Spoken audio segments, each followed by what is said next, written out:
I don't think it's going to surprise anyone who I vote for. I know what it'll be like if we let her in. Yeah. Oh, really? And that ain't good. Yeah. Well, miserable track record. Appalling track record. No policies to speak of. Yeah. And the border, right? And she's got the IQ of a fence post. Kamala's going down to Texas with Beyonce. To Houston, which is actually kind of funny because I think that's where Beyonce's from. And she made Kamala come to her because Texas is not a swing state. So Beyonce's out, Obama's out, Bruce Springsteen goes out on the trail, almost brought Wolf Blitzer to tears. I'm going to say he's seen better days. I'm just going to put it out there. Do we have a clip? Donald Trump is running to be an American tyrant. Oh. He does not understand this country, its history, or what it means to be deeply American. And that's why November 5th, I'm casting my vote for Kamala Harris and Tim Walz. I'd almost forgotten about Tim Walz. I can't believe they're bringing him back. That's what they want. All right, guys, we're getting closer. I am convinced that we are going to be the October surprise because I am telling you things are developing on the Kamala front in a very big way. And I want to say this, I feel it in my soul, in my spirit, that this woman is an operative, that she was selected and that she was groomed by government agencies. I'm comfortable saying that publicly. I hope Kamala comes out and sues me because that would afford us discovery so we can get answers to many questions that we have. She would have to prove that what I was saying was untrue, thanks to strong defamation laws. I've been receiving, by the way, as of late, a ton of emails about Tim Walz as well. Kamala's VP pick, a suspicious VP pick, because who exactly picked him? Absolutely no one out there thinks that it was Kamala herself that said, yeah, give me the governor of Minnesota, huh? Who is he? What do they have on Tim Walz, if anything? Today, we're going to take a brief look into some of the rumors that have been circulating about him. So let's immediately get started. Welcome back to Candace.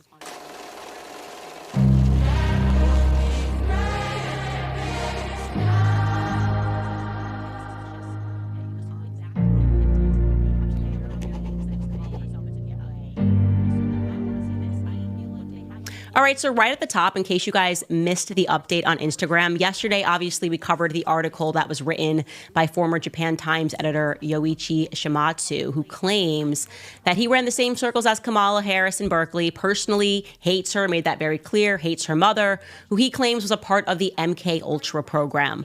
Now, we did not speak much or at length about the MK Ultra program. We have very much on this show. For those of you that are new to listening to this podcast, it is an important program for you to familiarize yourself with, because you do have to become awakened to how tremendously evil our government is, that they engaged in this long period of being quite obsessed with how to brainwash people. And I'm talking brainwash individuals. They were obsessed with being able to delete memories from their brains and being able to insert memories into their brains. Really terrifying stories of people that they were able to convince to commit crimes, people that you thought, when you learned about all these serial killers, oh my gosh, Netflix telling you about serial killers, this must be the story. A lot of these people were government operatives. I mean, I would offer a guess that the concept of a serial killer came out of government operatives. I truly believe government programs like MK Ultra and the Charles Manson murders is a great starting point. It's why I say you have to read that book, Chaos, because it deeply dives into the MK Ultra program, but also makes you aware of the plausibility of a mass psychosis. That's why that book is just so incredible, because it was the Charles Manson murders that ended the hippies generation. And I want to be clear, the hippies generation, they thought like, oh, we just were doing this. No, that too was a government operation. They flooded the streets with LSD. Well, Anderson, the Israeli military is now confirming that strikes are indeed underway against what they are describing as military targets inside of Iran. They did call these strikes quote, precise strikes on military targets in Iran. And Israeli officials tonight are taking pains to emphasize that there were no energy targets, neither nuclear nor oil targets, that were hit in these Israeli strikes tonight. We don't have a ton of more detail about exactly what the nature of these targets are, but Iranian state media is indeed reporting that there were explosions in the Iranian capital of Tehran. The Israeli military says that it has every right and duty to respond to what it describes as continuous Iranian attacks by itself as well as its proxies. Of course, this is primarily retaliation for that barrage of some 200 ballistic missiles that Iran fired at the beginning of this month. And over the course of the last 3.5 weeks, there has been mounting anticipation about exactly how Israel will respond, as they initially did consider striking those nuclear and oil targets, but appear to have been talked off of that ledge by the United States, which very much wanted to see a much more limited response. The question now, of course, becomes how Iran will respond and how quickly they will do so. I'm not just voting for Trump. I am endorsing him and telling my community to vote for him as well. In Dearborn, Michigan, which is the first city in the U.S. to have a majority Arab American population, some people are saying they will not support Kamala Harris in this election. How can I tell the Dearborn pharmacist who lost 80 members of his family in one day to vote for the vice president? Dearborn voters helped Joe Biden win in 2020, but now they're exploring other options. I might just leave it blank. Likely going to be the Green Party. I will vote Harris, but I will not have the energy or the audacity knocking doors on my Muslim community and tell them to vote for Harris. Without these voters, Kamala Harris might not win Michigan. Without Michigan, she may well not win the presidency.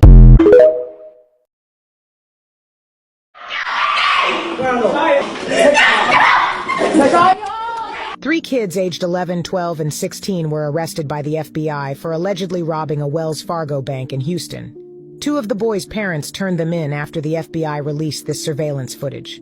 According to the Harris County Sheriff's Office, three young boys walked into a bank and passed a threatening note to a teller at Wells Fargo. They were believed to be armed and got away with an undisclosed amount of cash, leaving on foot.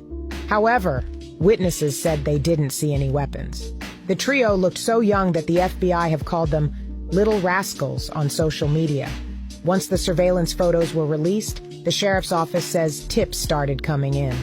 Two of the boys' parents turned them into the police after seeing the surveillance footage. The boys were identified as being 16, 12, and 11 years old, but because they are minors, their names have not been released.